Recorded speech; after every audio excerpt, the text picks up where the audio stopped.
আসসালামু আলাইকুম। এক্সারসাইজ 10 থেকে এমসিকিউ নাম্বার 1টা আমরা এখন সলভ করব। কোশ্চেনে দেওয়া আছে the square of a length of a stick is 1/3 of the square of its shadow length.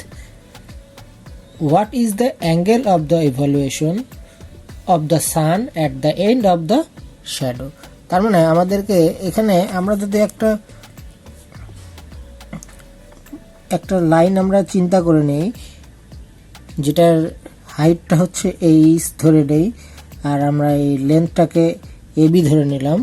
আচ্ছা, তা আমাদের শ্যাডোর লেন্থটা তাহলে তখন দেখাবে যে এই এসি মানে এক্স দূরত্বে আমাদের যদি এই শ্যাডোর লেন্থটা হয়, তাহলে আমাদের এসিটা যদি অ্যাড করে দেয়, তাহলে মাঝখানে ক্রিয়েশন যে অ্যাঙ্গেলটা হলো সেটা হচ্ছে থেটা হবে।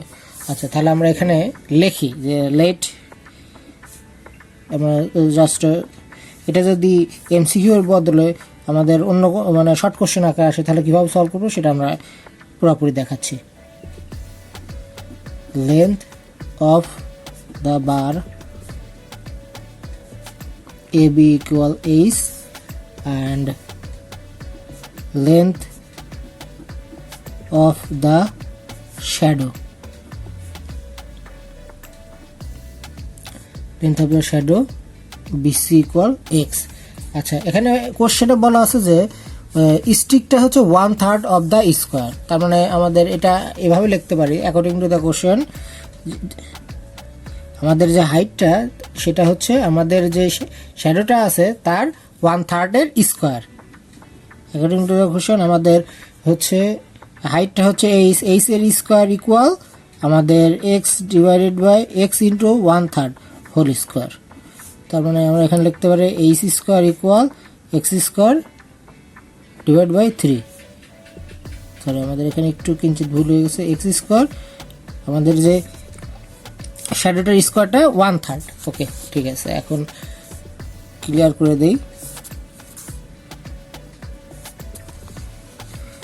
মানে আমাদের কোশ্চেনের অর্থ হচ্ছে যে আমাদের এই যে হাইটের স্কোয়ারটা কার সমান হবে, এই যে আমাদের শ্যাডোটা স্কোয়ারের 1/3 হবে।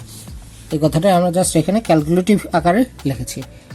এখন আমরা যদি এইচটাকে একা রাখি, তাহলে এই পাশে চলে আসবে এক্সটার উপর থেকে স্কোয়ার চলে যাবে, √3 আসবে। ঠিক আছে, তাহলে এক্স এর ভ্যালু কত আসবে? এইচ √3। ঠিক আছে, বা √3 এইচ যেটাই লেখো, সমস্যা নেই। এখন আমরা এই যে অ্যাঙ্গেলটা, এই অ্যাঙ্গেলটার আমরা যে ট্যান কল্পনা করি, ট্যান অ্যাঙ্গেল এসিবি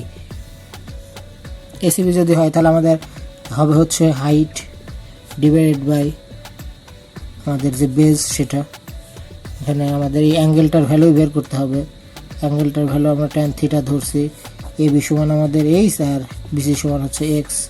তো ট্যান থিটা সমান এখানে আমাদের এক্স এর ভ্যালু আমরা কত পাইছি? √3 এইচ। তাহলে আমরা ট্যান থিটা সমান পাচ্ছি হচ্ছে এইচ যদি কেটে 1/√3। সুতরাং থিটা ইকুয়াল হচ্ছে যে ট্যান ইনভার্স যদি আমরা √3 করি, তাহলে আমাদের কত আসে? আমরা একটু যদি ক্যালকুলেটারের হেল্প নিই, শিফট ট্যান দিলে ইনভার্স আসবে 1 ডিভিশন √3। দেখো, ট্যান 30 ডিগ্রি। তাহলে আমাদের ভ্যালু কত আসলো? 30 ডিগ্রি। আর এখানে আমাদের তাহলে আমরা যদি অ্যান্সারে তখন চলে যাই, অ্যান্সারে দেখো আমাদের তাহলে অ্যান্সারটা কত আসছে? এই যে বি নাম্বার অ্যান্সারটা আসছে। শুধু আমাদের এই কোশ্চেনের অর্থটুকু বুঝতে হবে। যদি আমরা কোশ্চেনের অর্থটুকু বুঝতে পারি, তাহলে আমাদের অ্যান্সারটা খুব সহজ হয়ে যাবে। অন্য কোনো কোশ্চেন জানার থাকলে আমাকে অবশ্যই কমেন্টসে জানাবে। ধন্যবাদ সবাইকে।